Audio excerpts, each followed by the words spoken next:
Hello and welcome to another episode of Buyer Fireside Chat, brought to you by Global Sources. I'm your host, Meghla Bharadwaj, and today we're talking about technology trends in e-commerce and retail.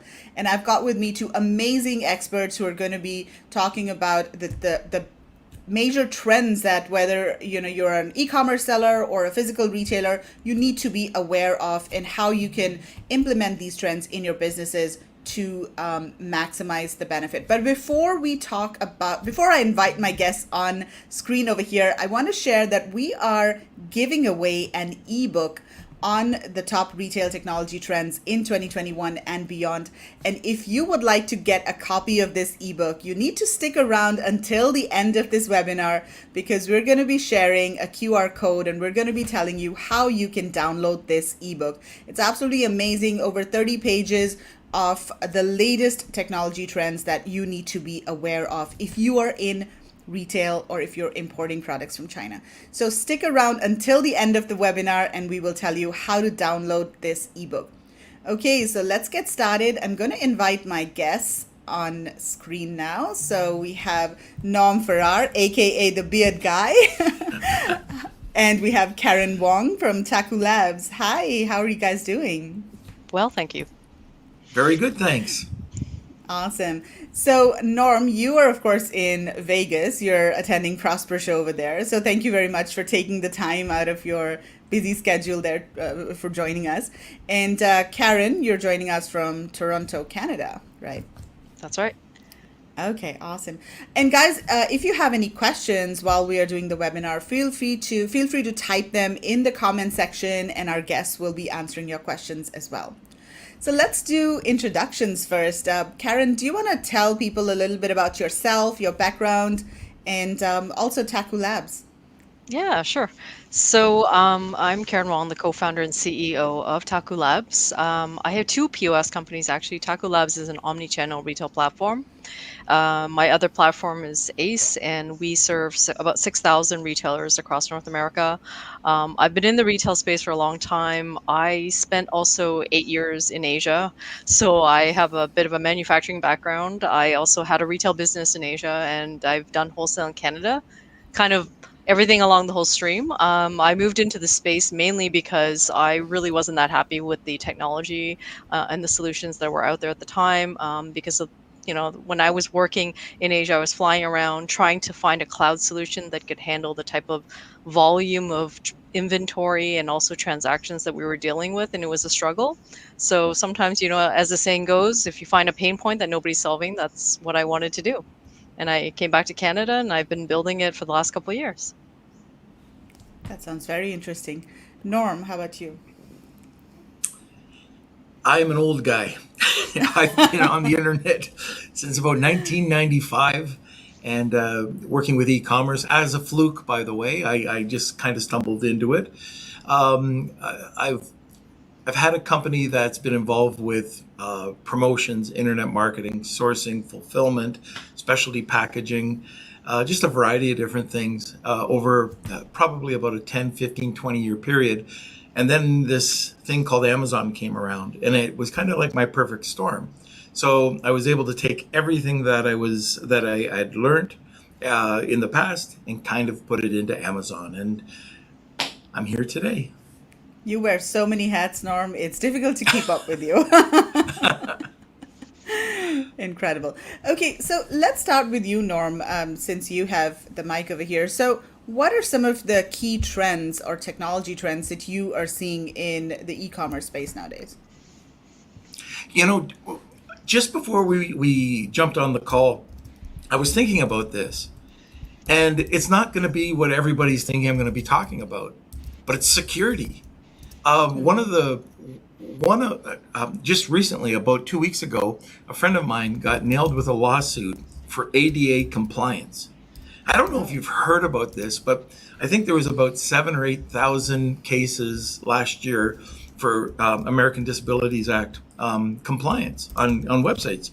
You need to have that on your website. And what's happening is smaller businesses are getting hit with these 10, 20, 30 dollar, or I wish it was $1,000 lawsuits that you really aren't going to go and defend for $30,000.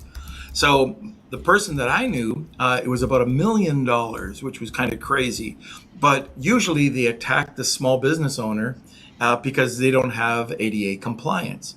So easy to get around. Like if you're on Shopify, if you've got an e-commerce website, you can definitely find free apps, which are okay. At least they cover you in some areas. But there's paid apps, and you'll know that you probably have seen this before. You'll see a little wheelchair up at the top or somewhere on the site. You click on it, and it'll give you a drop down menu of whatever it's going to be. It could be a magnifying glass. It could be talking or speech. It could be font, and it's crazy. I saw like this one website.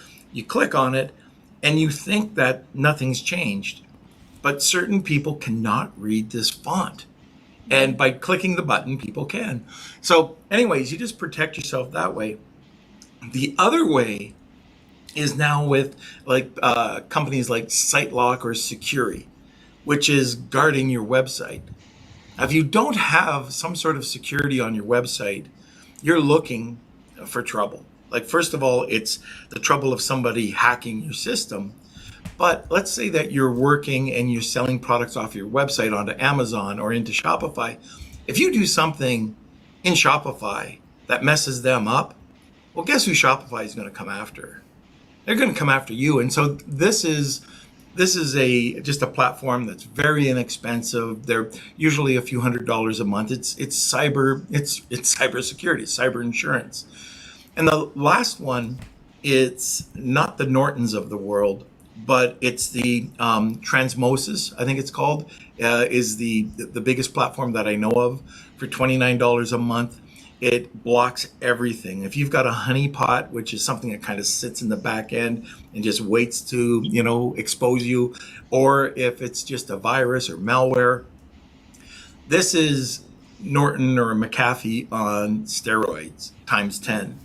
And I wouldn't trust, and I'm not saying anything bad about the other companies, but they're just not effective for business.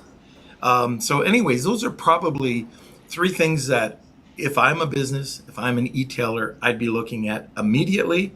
And also, if you don't have cyber security insurance, check that out as well, because that is going to be something we're going to hear a lot of, and we all need to be protected against that.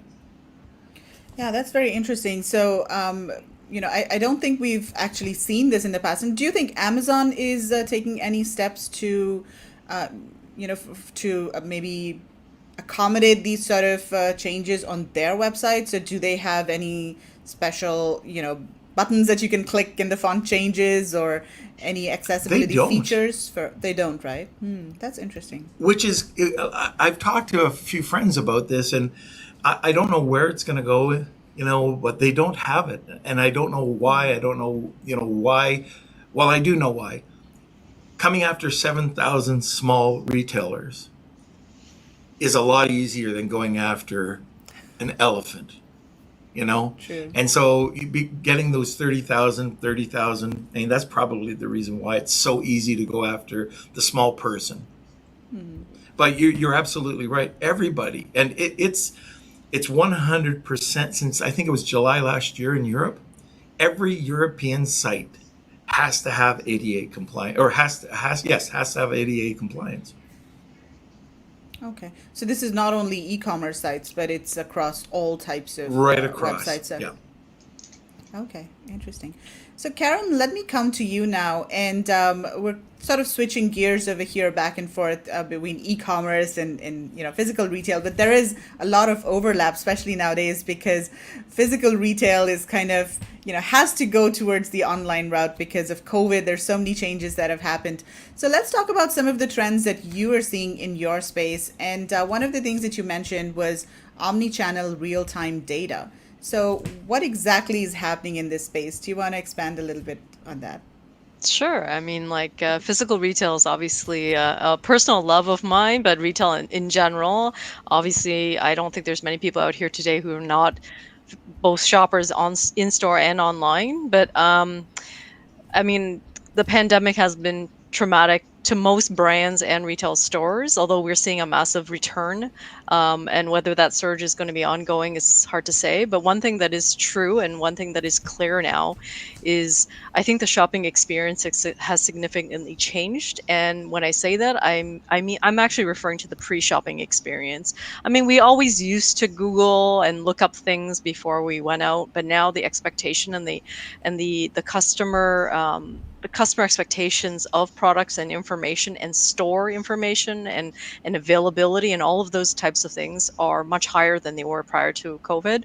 Um, Especially given that there are still people who are not vaccinated or people who are not comfortable going out fully. Right? There's a lot of social distancing measures still in place everywhere, and we have winter coming. Right? So in this instance, the fact is most people will expect, if you are going to head out the door, you want to know what you want before you're out the door. And when you get to that store, you want to make sure that that information that you've been conveyed is accurate. For me, I'm always a big proponent of local commerce. So when I say omni-channel retail real-time data, it basically refers to the concept of using things like store fulfillment, using things like localized discovery, and making sure that product availability and all of those things are tied to the store.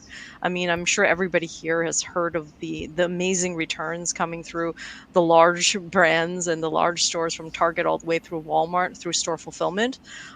There's many reasons to do it. E-commerce is basically enabling the store, if you ask me, because if you bring people to the store, your baskets will be larger, your sales will be larger, your returns will be lower, and your cost of fulfillment will fall, right? But you're getting that sale and you're satisfying the customer all the way through. And so when you do that, the important thing though is making sure that data is accurate everywhere.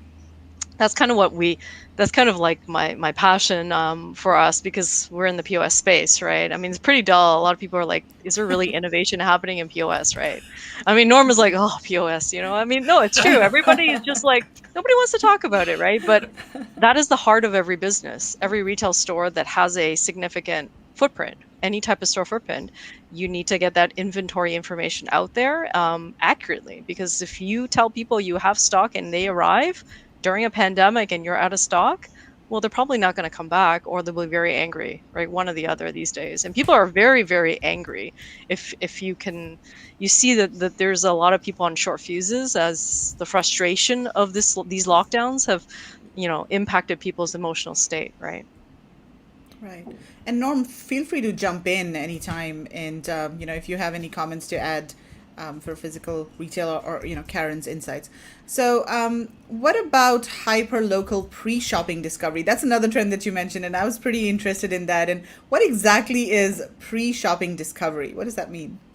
Well, I mentioned a little bit earlier, but Yeah. pre-shopping discovery isn't just searching online and finding something, right?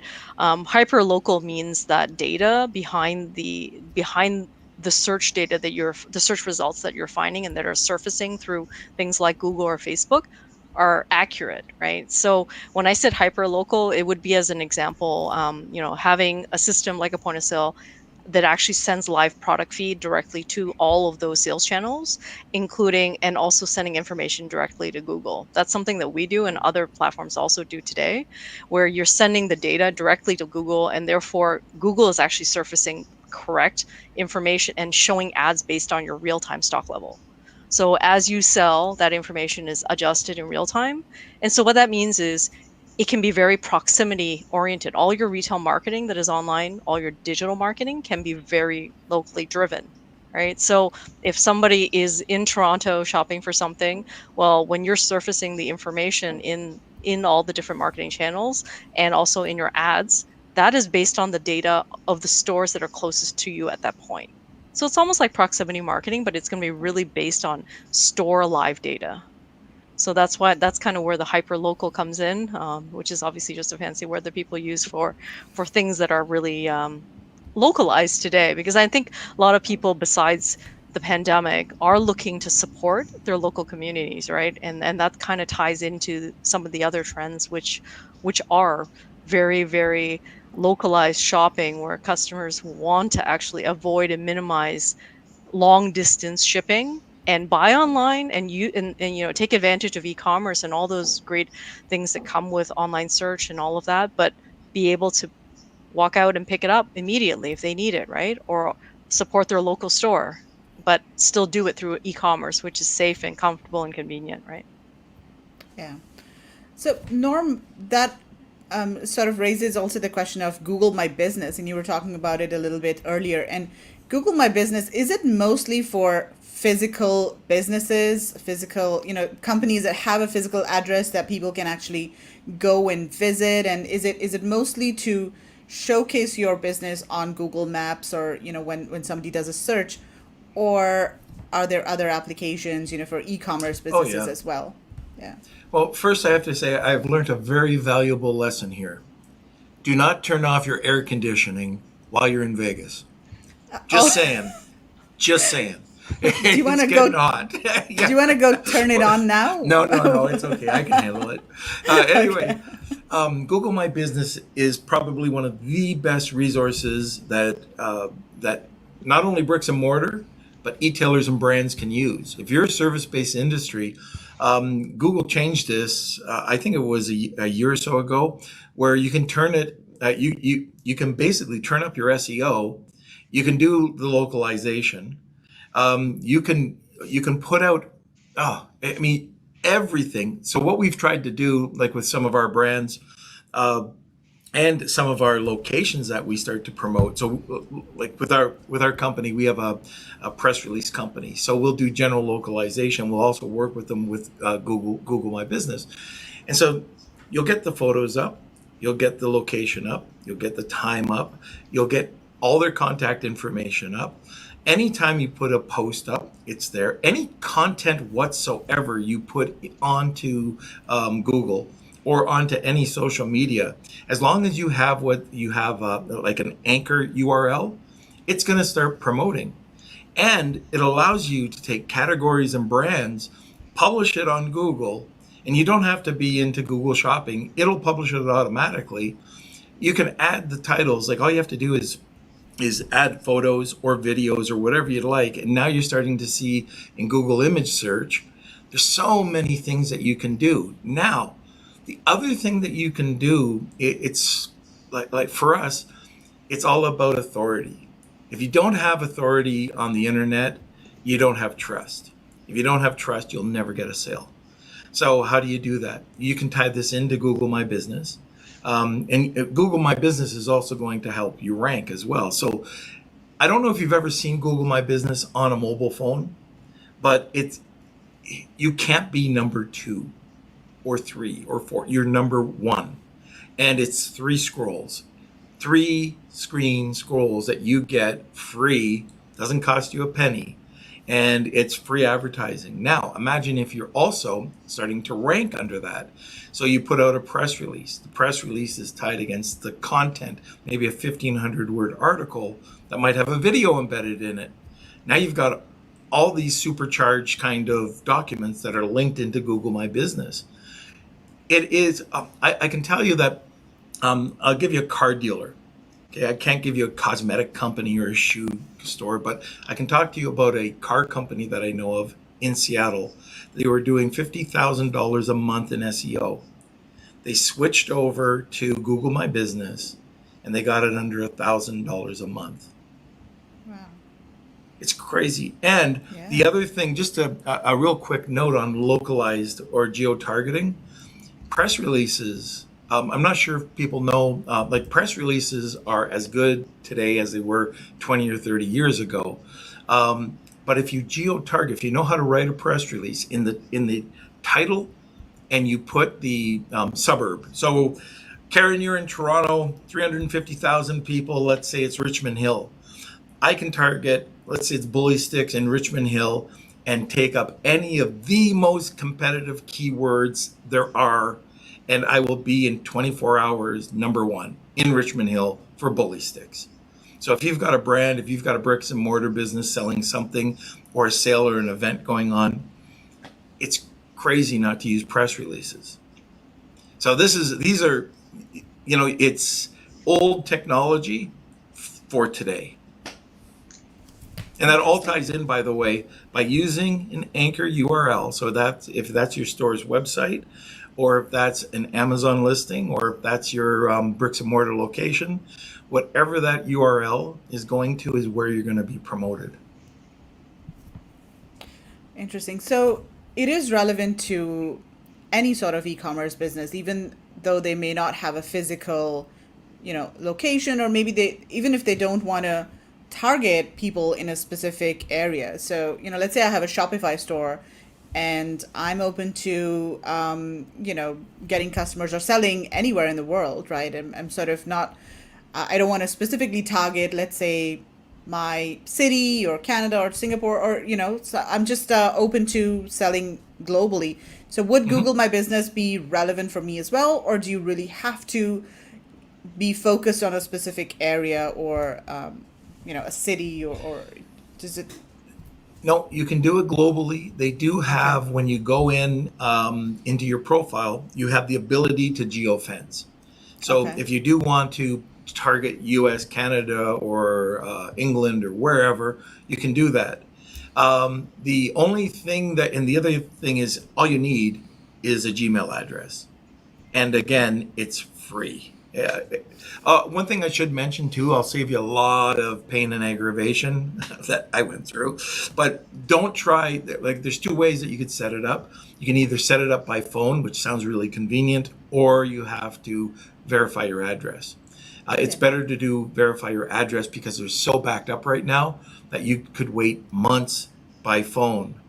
And if you give your Wow. address, you don't have to worry about showing your physical address. It's not going to show up.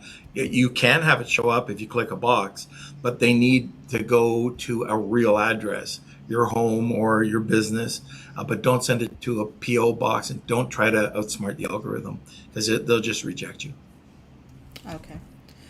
So, Norm, what about omni-channel e-commerce? I mean, is that something that you see, growing Oh, significantly? Crazy, right? Because there's Walmart. I mean, Walmart is investing oh. so much in their online business, and then so So let's let's talk talk about Walmart. omni. so yeah. Oh man. Well, I'm just in Vegas, and I mean that's the hot topic right now. Amazon, it's tough. It's tougher to sell on Amazon. Amazon is a mammoth, and there's a few challenges going on. It's still the place to sell. You can definitely go and do it on your own on Shopify or do that, but Walmart is coming now. Remember, Walmart is all over North America, and they've grown. I think the numbers I heard, I might be wrong, were 40% every quarter for the last year. It is, or since COVID, 40% quarter after quarter. It's And is growing this nuts on only for their online? Walmart.com. Oh, On only their online. Walmart.com. And Walmart is also using, they've got their fulfillment centers already pretty much set up. They've got 10,000 centers all across North America. So they're set. Why weren't they doing this a little while ago? I have no idea why they were set up to go, but I think they are going to be, they're the number two. They have taken over eBay now. Very quietly, they've taken over eBay as being number two. So they're number two to Walmart. And I think there's going to be a ton of opportunity there. First of all, their PPC is not near the cost. It is different when you go on to Walmart, and if you're an Amazon seller and you think you're just going to copy and paste your listings, you'll be surprised. You won't even realize it, but you're not going to get the ranking nor the promotion because Walmart wants unique listings. And they have their own set of guidelines. Like when you go onto Amazon, you know this, Megla. When you go onto Amazon, you've got a book this thick that you got to, oh, okay, I can't do this, I can't do that. Well, same thing with Walmart. It's not as big, but they want unique content. So they want the titles and all their bullets, and the way that they optimize is different than the way that Amazon but it does it. But if you're onto Amazon, there's no better time than being an early adopter. And I think the numbers, I was talking to my partner, who Tim Yeah. Jordan, the yesterday about this, and there was 600 million products on Amazon and 100 million on Walmart. So it's still so easy, and it's so easy to get on there. All you have to do is you have to make sure that the application process could be a little tricky. And if you do get denied, don't take it to heart. Resubmit. Just take a look at like they'll probably tell you why, and then resubmit. And if they reject you again, resubmit. But once you're on there, you're on there. And there's so many other channels out there right now. So I know, for example, I had this so sexy toe fungus remover that that got hazmat issues, and there's nothing wrong with it. And we, put in the action plan and got approved. And 5 times later, Amazon was, hitting us up with these problems with hazmat issues. So we went over to eBay, and eBay took 3 products. It wasn't just the one product, but with eBay, we ended up getting $150,000 in sales for these 3 products combined. And Amazon was like, why are we bothering over there every time we get it up? And it was selling really well, but we get a hazmat issue. And then the same sort of thing I've seen with beauty products lately with Wayfair. It's so easy to list on Wayfair. And I mean, there's all these different channels out there that if you do have handcraft goods or something a little bit more, artsy, go on to Etsy, print on demand if you've got design work. There's just so many opportunities. We've never seen anything like this right now. And if you don't want to spend money on inventory, print on demand. If you do want to get into private label, great. If you want to get into drop shipping, great. Just pick your weapon, whatever one you want. And there is technology to address all of this omni-channel, sales, because that's going to be a big challenge if you're selling on multiple platforms. How do you do fulfillment? How do you do the listings on all of the different channels? So can you talk a little bit about the technology that's available to facilitate omni-channel e-commerce? There is. Right now, like if you're in Shopify, for example, Shopify has apps that will easily work with Walmart or Amazon. I think Amazon's back on. They keep going in and out. But it's very easy to find software and fulfillment centers that will work with you. So all across North America right now, if you were to do this 2 or 3 years ago, it was a lot tougher. But now, because of this, because of all these third-party sellers, they need to have this omni channel distribution, and there's all sorts of warehouses and 3PLs set up to do that for you now. Right. So Karen, are you seeing the same sort of trends with the physical retailers? Are they trying to do omni-channel e-commerce or setting up their own websites? What are sort of the trends that you're seeing with retail stores in terms of addressing the e-commerce needs or trying to sell online? Well, I mean, I think Norm's question, why did Walmart not do, why did they not go e-commerce earlier? I mean, the easiest answer to that is, a lot of reports have covered it, which is they don't make a ton of money, or they make a lot less money online, right? But I think that the reason why they've doubled down on it is that this is a reality of today. And when I mentioned pre-shopping discovery, e-commerce is a huge part of that, right? The fact of the matter is, as a retailer, you're pretty much not a legitimate one if you don't have some type of, whether it be website or e-commerce exposure or presence. You pretty much have to have that now. But if you are a traditional brick and mortar retailer and you already have, vested interest in carrying stock in physical space, and you also have a certain amount of foot traffic that's coming through, the fact of the matter is actually adding those extra e-channels should not be a scenario where you're basically cannibalizing your own sales. It should be a scenario where you should be able to expand your sales online and also drive more traffic to store if you're doing it correctly, right? There are certain products that really sell well coming to the store, and a lot of retailers will utilize their e-commerce platforms as a catalog per se for products that just don't ship well. But at the same time, they want to get all those other e-commerce sales that should be done and can be done through shipping and fulfillment, right? So a lot of that is there. And when you go back to the topic of e-commerce, that's kind of where, again, my great love of point of sale comes in. The fact is, I mean, even this industry has to change, and a lot of what we've been doing over the last last 12 months, 16 months is helping retailers move online and using their point of sale information, just pushing it all online, right? And getting that information connected and linked, and therefore also moving into every channel. So for our retailers, the whole goal really is reusing information with smart product feeds and not necessarily re-uploading and managing everything manually. That used to be okay when your sales were online were 1% of what you did, but that's not going to work and not going to fly today with the vast majority of retailers who have obviously gone through the pandemic and started to gain some real traction online. So that's kind of where most people are going, at least for physical stores, unless it's a very unique category that really just doesn't, make a lot of sense. John Deere tractors, that kind of stuff, where you're really not seeing as much traction. But even then, you will see now expanded catalog, much more in-depth information. I mean, that's what people expect to see when they land on any type of company site today. Right. And are they also going on to marketplaces like Amazon or, Wayfair or other types of marketplaces? Or do you see most retailers focusing on building their own e-commerce websites and, pushing sales on their own websites? I think that's a reflection of actually the margins in the sector that you're in. Because, for example, Amazon and some marketplaces give you much more limited customer data today.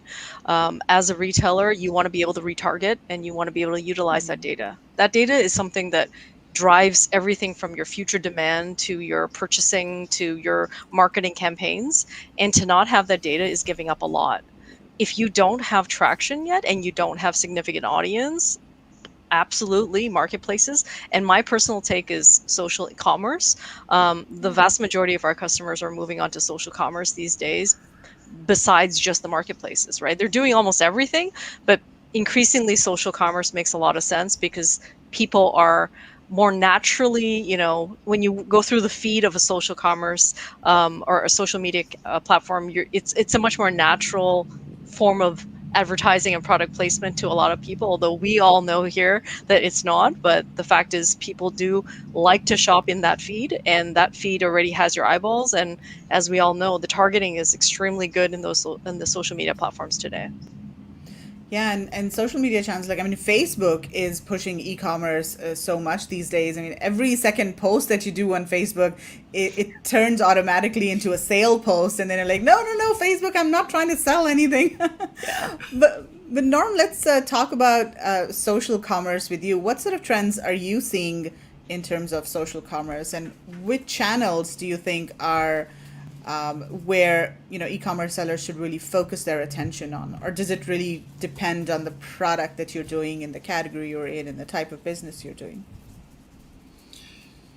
Yeah, there's so many variables there. Actually, I was thinking about what Karen was talking about with the omni channel and driving traffic to other just other channels and not product cannibalization. And I had an idea, and this is something that we do with QR codes. So North America is still limited with QR codes. It's not like it's taken over in Europe, but QR codes we work with dynamic QR codes. We can change it at any time. We put it into our inserts. Somebody scans their QR code. So let's say that they buy something over at Amazon. We take it, we drive the traffic over, and we give them an add-on, something that they actually want on our social media channel. On our social media channel, there'll be products that they can't get on Amazon. When they go over to the cart, it'll tell them that if they want a code, they have to have a certain dollar amount to go back to Amazon to buy our product. So it's a full loop. So you can actually bring up your average dollar value there. So anyways, I wanted to say that because I'll forget. I'm an older guy. Now I can talk about the other one. Okay, so the other one, there's so many opportunities. TikTok influencers. Influencers are so inexpensive right now, that you can go in there and for next to nothing, have them post and repurpose your product, you know, and have them talk about it. TikTok e-commerce is developing. Of course, Facebook, the cost to, like, if you have a $30 product, I don't know if Facebook is the greatest place for you. I know we have some higher dollar ticket items, and Facebook is perfect for us. Pinterest, for women. If you're targeting, if you have a demographic and you have women, I don't know, between probably 35, 45 years old, what a marketplace. I mean, it's the cheapest and it's the highest order value that there is in social media, and has been that for years. The other things that you can look at, probably another really inexpensive social media platform, is YouTube. You can create a YouTube pre-roll, and you see them all the time. So if you don't have YouTube Premium or whatever, you see an ad. Okay, so the ad goes, and you have 30 seconds to click on it. If you click on that ad within 30 seconds, then you get a click. If you don't click on it, then there's no charge. And so it's a very inexpensive way to go and target your competition, to target, you know, very specific type of other types of videos, maybe trending videos or whatever. But oh my gosh, is there so much opportunity with social media, and just very inexpensive. You don't have to do an expensive ad. You know, it doesn't have to be a Hollywood movie. Like, a lot of our videos that we'll do are under $1,000. And then if we do, we'll create some what we call marketplace review videos, which are, we get people out in the marketplace. They might be on Venice Beach. We'll stop them. We'll have a script of about 5 to 10 questions. We'll get their, you know, what do you think of this? You know, and we can see them taking and drinking it. And then we pop it out in Facebook or wherever, Instagram. And it works. Social lifestyle videos work.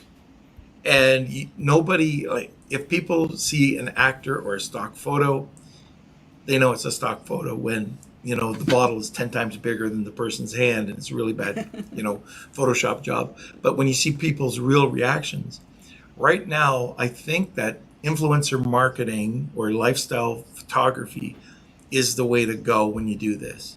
And that's a whole other question. I don't want to take up all the time here, but influencer marketing is definitely the topic right now, and is going to be the topic for the next little while, on how to get really inexpensive external traffic to your sites. Lots of incredible opportunity there for sure. Definitely. Yeah. So, Karen, let's come back to you and talk a little bit about some of the other trends that you had mentioned, and retrofitting dark stores. What exactly is that? Well, I mean, I think if you've been following what Lululemon did during the pandemic, that's a pretty good example of how retailers are actually more flexibly managing their physical stores. Dark stores is basically just the concept of having a store which is used for fulfillment more than actually in-store shopping. And you're seeing that. I mean, we talk about this with different grocery stores that have Instacart shoppers inside them all the time now, right? The fact of the matter is, if you have warehouse people, or if you have people packing orders from regular merchandise store shelves, you are actually wasting both store space, and it's an inefficient way in which to fulfill your online orders, right? Or at least not as efficient if you have the ability to rearrange parts of your store. And so we're seeing more and more physical retailers saying, okay, you know what? I'm going to reorganize the store, take the time out to open a larger area for packing, co-packing, anything, whether it be receiving and shipping and returns for online. And therefore, they are reducing the front store space. But the fact is, if they have better data, if they have flexible technology in the store to manage that kind of transition and the changes in shelf stock quantity, then they're able to really be able to serve customers faster without really making that in-store experience, not as good as it once was, right? I think nobody here wants to really go into a store where you're fighting along with all the different on-demand shoppers. And that's been one of the Yeah. problems with a lot of different, especially higher end stores. You're seeing that where you see a lot of in-store shoppers that are there to fulfill orders. And that can obviously impact both the customer experience. And we're seeing that more and more retailers are recognizing that. Right. And are these mostly, sort of the larger retailers that are doing this, that have a lot of, space in have a lot of store space, or are you seeing even smaller kind of retailers or, specialty stores, sort of doing this as well? Well, I mean, I think again, it depends on sector. If you are in discretionary retail, you're all your fashion and that type of retail. The fact of the matter is, they have never been the type of store where you're going to be stocking lots of shoe boxes in an area, right? It's going to be about the experience, about merchandising. So a lot of them are changing to even less. Some of them are changing to less store space and using the store more like a guide shop or a showcase where people walk in, they pre-order. Many stores sometimes don't even stock as many products locally now. They will ship from a warehouse as opposed to the store itself. But the vast majority, I think, of dark stores are for more consumer packaged goods today, just mainly because it makes a lot of sense, right? High inventory stores that need a lot of shelf space. I mean, I think it was pretty uh I believe Walmart talked about it actually not too long ago. Even in Canada, they're doing major retrofits in most of their stores to actually accommodate the fact that people are doing store pickup more, and they want to be able to designate a location for that to avoid, just the traffic, and the design of the store is just different in this scenario, right? It's kind of like if you have takeout and dining and you have people blocking each other. And that's what's been Yeah. happening. That was what was happening during COVID, right? I mean, I'm sure Norm, you saw it too. If you went to Walmart, you'd see people in the beginning of COVID lining up and crossing each other, and somebody's trying to do a pickup, and then the signs are all over the place, right? So I mean, you have to think about the store changing also, not just the technology, but the technology to allow it to be more flexible. And of course, we've had consistent lockdowns and reopenings, and that's been another thing, right? So because of that flexibility, if you have it in your processes and your systems, will allow you, let's say if we unfortunately get to some type of lockdown scenario again, or wave 4 where there's more restrictions, you can now roll it back again to a more dark store, and then later on, as the stores reopen, you can push it back again, right? Yeah. I think it's sort of Have you, similar to virtual kitchens, right? I mean, that's something that's happening over here. Some of the Oh yeah, the restaurants, ghost kitchens. Yep. yeah. So they're just turning into virtual kitchens where they just fulfill online orders. Norm, sorry, I cut you off. You were saying something. no problem. But what you're talking about, have you heard of Amazon Explore? Yeah, I have. Isn't What that is it? cool? Tell us more about it, Norm. What is it? Well, you can use, like, when I had no idea. I've never heard the term dark store before. But Karen, you're describing it. I'm going, Amazon Explore. This is where you can be a shop owner, and it's a one-way video call. So you take it as the shop owner, and you can go and show people shoes. And if you want to see that pair of shoes and see the price will come up. It'll show everything about the shoe, and you can buy it off of Amazon Explore. Now, it's not only for retail, it could be for a tour of Las Vegas. It could be, there's so many different things that you can apply it for. But right now, for virtual stores and for retail, or let's say that I have a line of this bottled water, I can put a couple of shelves in my garage. And now I'm a retail store with, a live agent walking the person through the customer journey and explaining to them live about the customer journey to go and buy their product. It's pretty cool. That's very cool indeed. Yes. So, what about some of the Amazon stores where you don't have a cashier and you just go in the store, pick up your stuff, and then you just come out and you're charged automatically? Are there more such stores opening up in the U.S. as well? So, or is it only the Amazon? I'm forgetting the name of Amazon the Go. store. You mean Amazon Amazon Go. Go? Yes, Right. yes, Yeah. Amazon Go.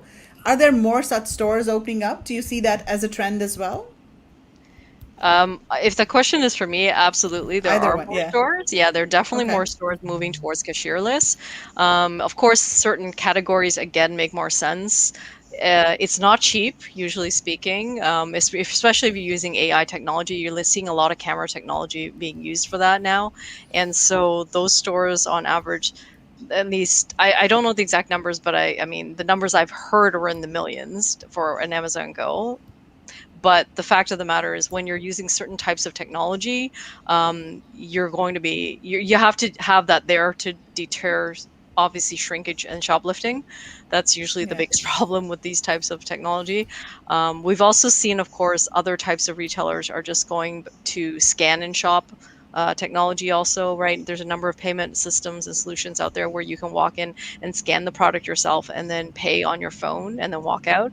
But I mean, those ones to some extent increase friction, I think, for the shopper. So it just depends on the scenario, right? Some shoppers don't want to be holding a phone while they're shopping with one hand and then, having to use their own phone on the other.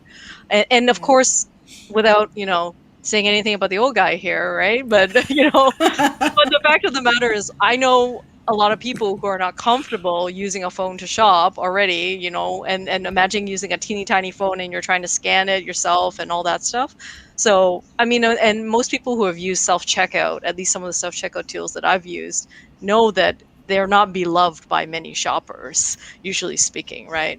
So Yeah. there's a lot of room for improvement, and I know a lot of technology startups and companies that are doing great things in that space, and I think for sure we're going to see more of it. But hopefully we get to the point where, I mean, convenience stores in Asia and many places, a lot of them are walk in and out already, right? They've been doing that for a very long time. So it's certainly something that's going to keep growing, I think. Yeah. Norm, what are you seeing with Amazon Go? Anything you'd like to add to that?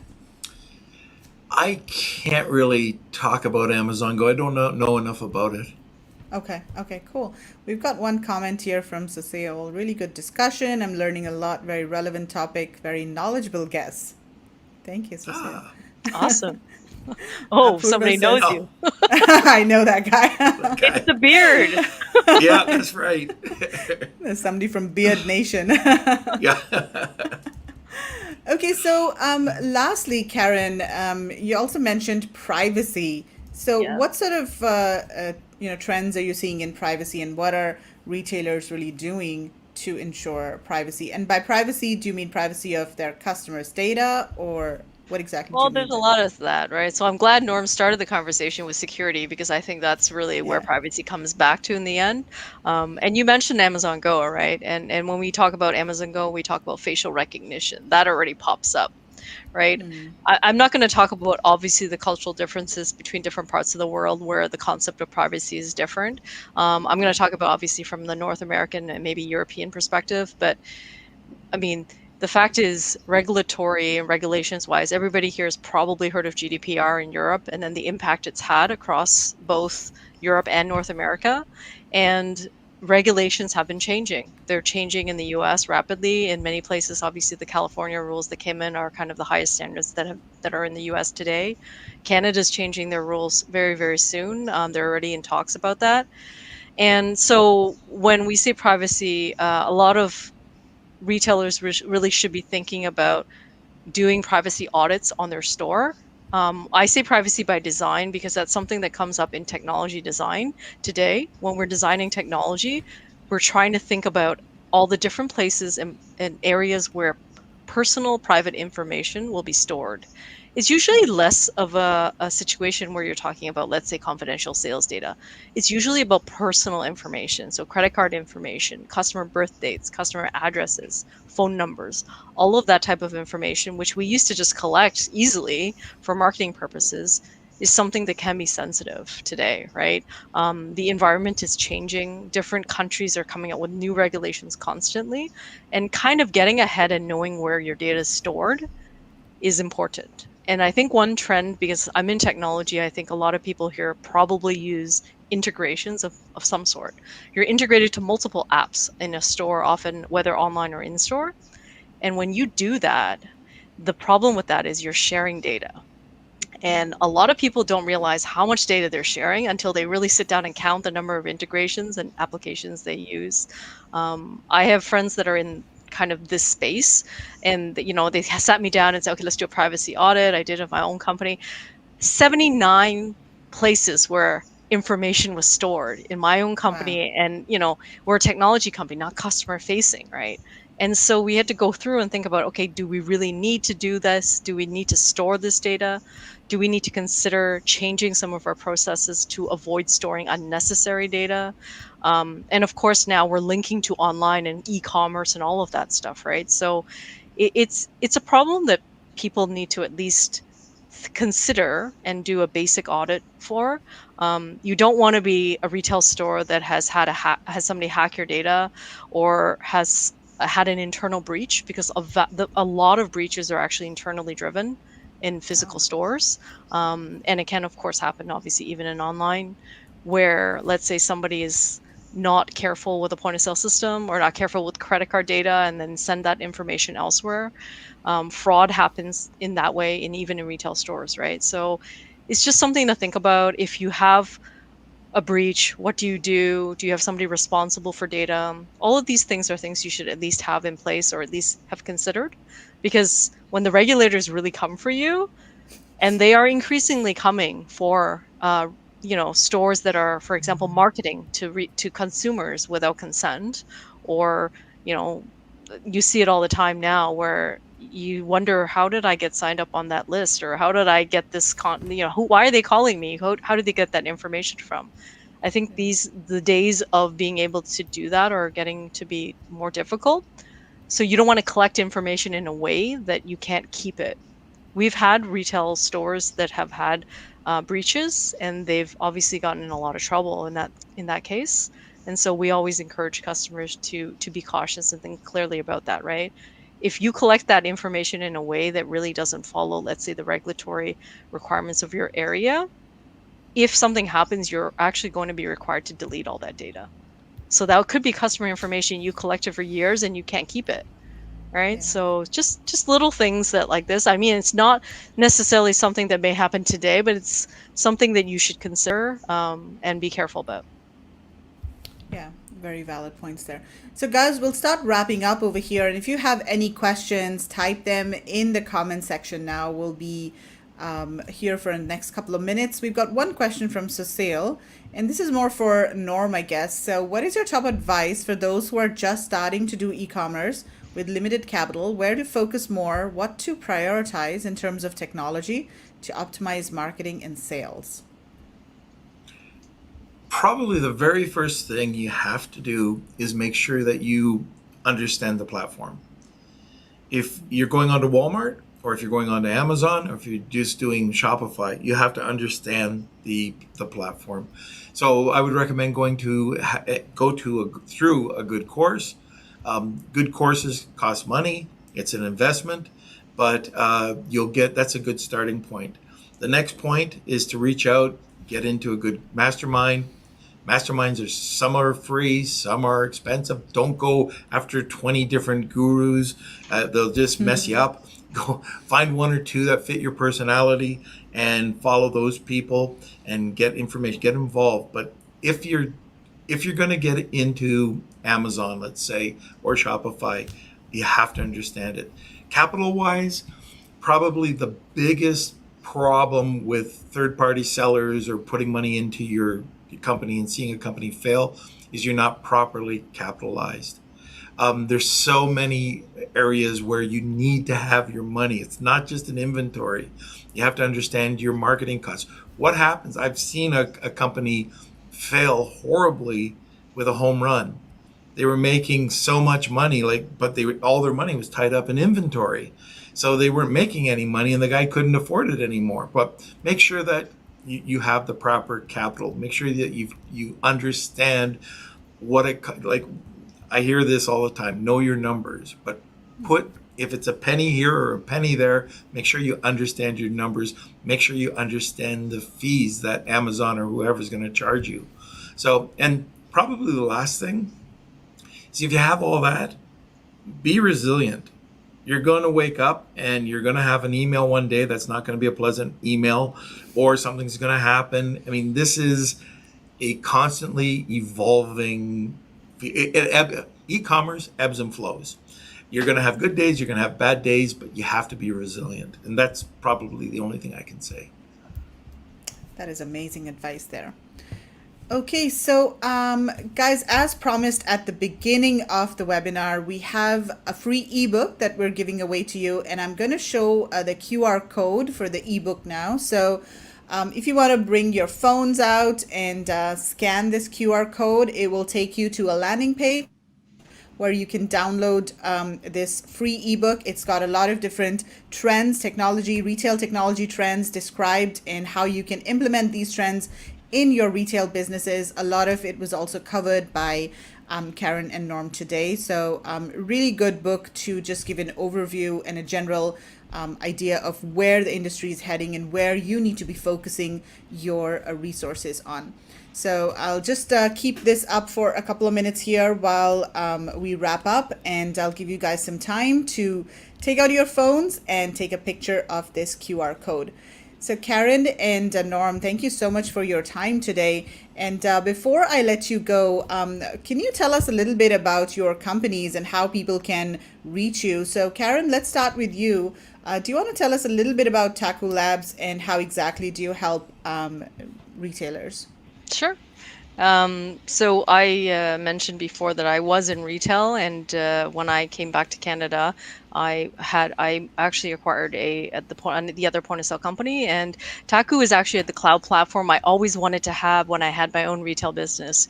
So it is an all-in-one retail platform. It is a store POS that actually does fully integrate to e-commerce. And the main thing is, I mean, we do tend to specialize a little bit more in barcoded products, so very consumer packaged goods based. But a lot of our customers are things like pet stores and all of that.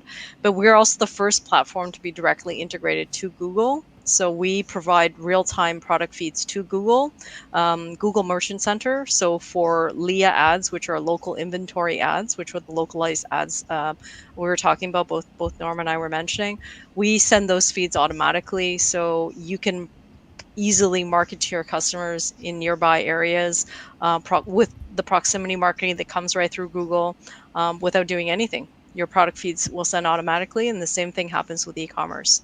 And it's meant obviously to be that omni-channel play for stores that really want to be able to handle everything from a store, and fulfill from the store, refund at the store, all of that stuff, right? Awesome. And to get more information about Karen's company, head over to TakuLabs.io. And I'm just going to remove the QR code now because it's covering the company name there. So there, TakuLabs.io. That's where you can get more information about TakuLabs. Norm, what's the best way for people to contact you? And are there any services that you would like to highlight specifically related to how you guys help e-commerce sellers? I know you have a mastermind with Tim. Do you want to give a plug to that? There we go. Well, I have a content marketing company or communications company called PR Reach. If anybody's interested in press releases or content or influencer marketing, just contact me at norm@prreach.com. I have a chat agency that with Paul Barron called The Chat Agency. It's a tough one, thechatagency.com. And yes, I'm Tim's partner over at Private Label Legion. And I've got a little podcast that I do called Lunch with Norm. And that's Monday, Wednesdays, and Friday. And Megal has been on it a few times. Yes, that's a lot of fun. Yeah, it's always fun. Always have fun having you on. Exactly. Those are those are great domains, Norm. Oh, thanks. Private Label Legion as well. So this is the mastermind that you have with Tim. And talking about domains, what about .club? Isn't there something that you're doing related to domains as well? Yeah, a little thing. But no, .club is an incredible... E-commerce is all about building a community. So going back to authority, trust, sales.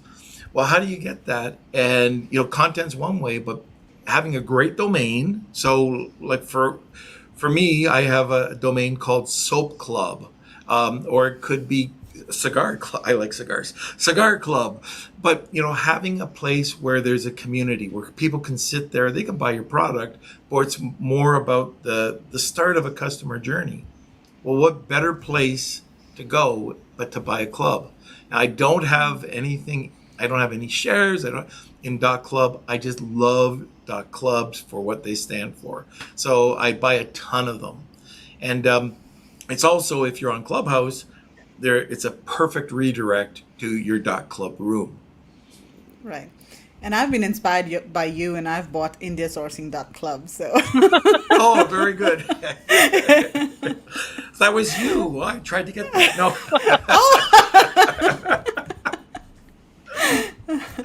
awesome. So this has been an amazing conversation. Thank you so much, Norm and Karen, for your time today and for sharing all of this, all of the insights. I'm sure our audience gained a lot out of it. So thank you so much for your time today.